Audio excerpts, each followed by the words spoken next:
Some people learn the value of time from books, others learn it from the advice of elders, but Abdul, he learned it the hard way. Two laws. Responsibility and the weight of a word placed on a child's shoulders. Abdul was only 13, but he carried an old soul. Abdul was only 13, but he carried an old soul.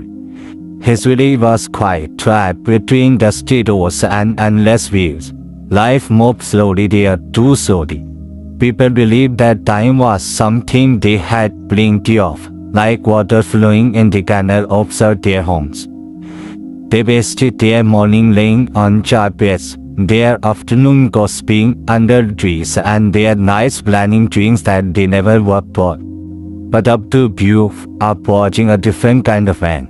His father was the kind who treated every second like a gift. Every morning before sunrise, he stood in the courtyard, stretching his back, breathing in the old air, preparing for another long day of labor. He always told about the same thing.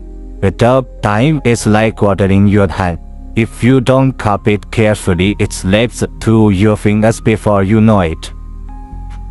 As a child, Abdul nodded politely, not understanding the depth of those words. For him, time meant nothing more than sunrise and sunset. He didn't know yet that one day, time would decide the course of his entire life. One winter changed everything. His father, a strong man who never complained, suddenly fell sick. Not the kind of sickness a warm meal or rest could cure. It hit him hard, draining him of strength, leaving his breathing heavy and his steps weak. The local doctor shook his head, prescribing rest and expensive medicines. Days passed, and the saving evaporated.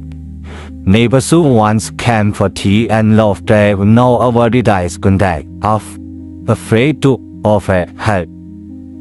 Abdul watched his mother worry, watched his father struggle to sit up, and felt something heavy from in his chest, responsibility. One night, he overheard his parents whispering.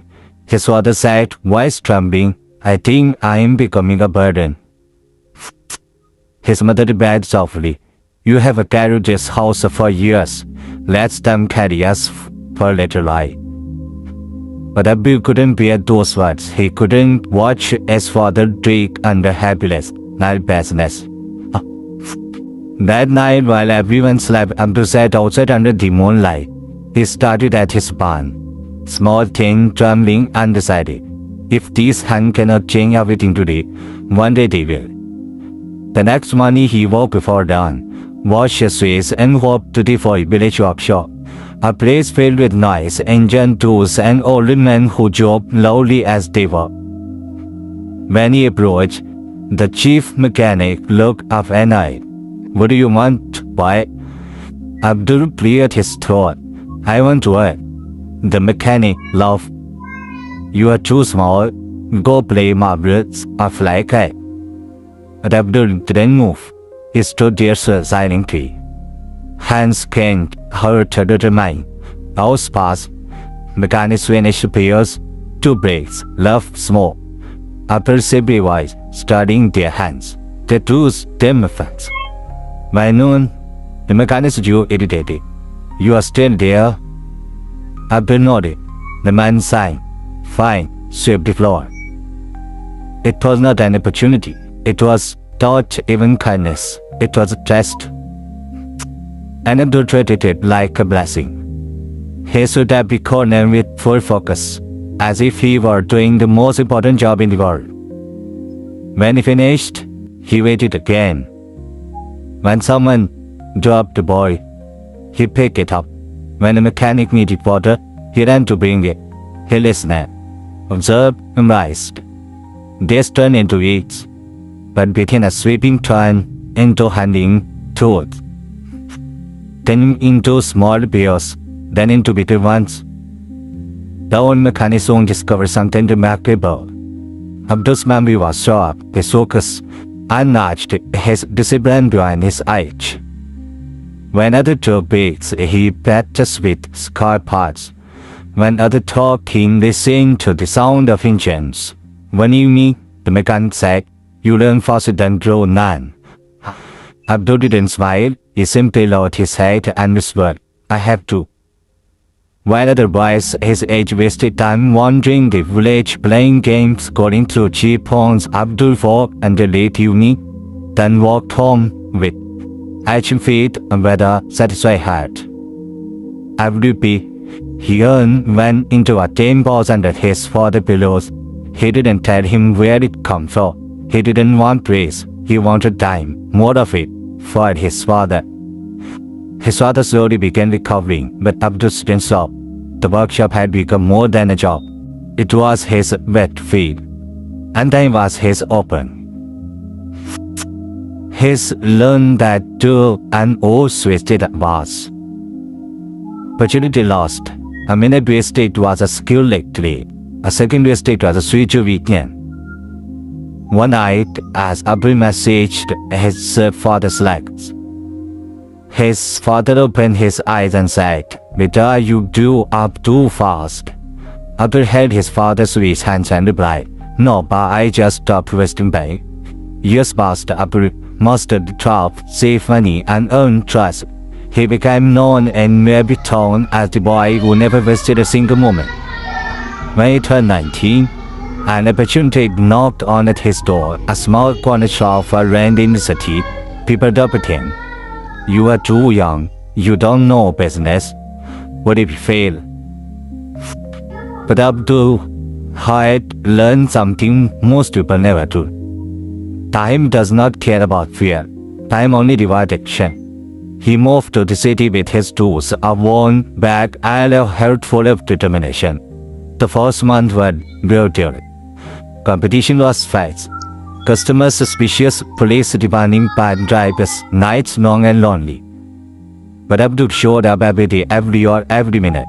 He opened, clear early, closed late, and treated every customer with honesty. People began trusting him. Trust turned into loyalty. Loyalty turned into success. Within a few years, Abdul owned the most well-known mechanic workshop in the area. He hired workers. He trained teenagers who reminded him of his younger self. He became the kind of person people wanted to and said, that man, you earn everything with his own hands. One day, his father visited the workshop. He looked at the spacious shop. The customer line outside, the worker moving efficiently, and tears filled his eyes. He said softly, Abdul, how did you do all this? Abdul smiled gently. I expected what others wasted. Time. Yes, about time. His father held his hand firmly. You have proved something people forget. Time is the most precious wealth. Those who waste it remain poor even if they have money. Those who value it become rich even if they have nothing. Abdul realized that his journey was not just about success, it was about transformation. The transformation time gives to those who wanted it. He started giving advice to youngsters who visited his shop. Stop waiting for the right time. There is no right time, there is only time and what you do with it. Stop dreaming without action. Dreams mean nothing unless time is uninvested in them. Stop saying, Kal se shuru karenge. Kal is a lie time tells you. Abhi is the truth. Stop wasting or scrolling, talking and waiting for miracle. Miracles are created by people who respect minutes. Abdul's story became a lesson many carried in their hearts. Time gives everyone 24 hours. Some turn those all into death. Some turn them into progress. Some turn them into legacy. Abdul chose legacy, and life rewarded him with everything he once prayed for on those cool nights when he sat outside under the moonlight.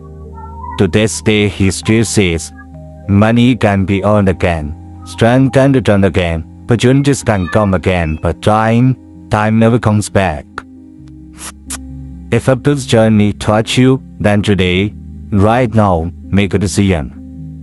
Value your time, protect your time, invest your time. Your destiny will change the moment you stop wasting seconds. Subscribe to ISFUP for more life-changing stories that open your mind and strengthen your heart. 好，那拼命。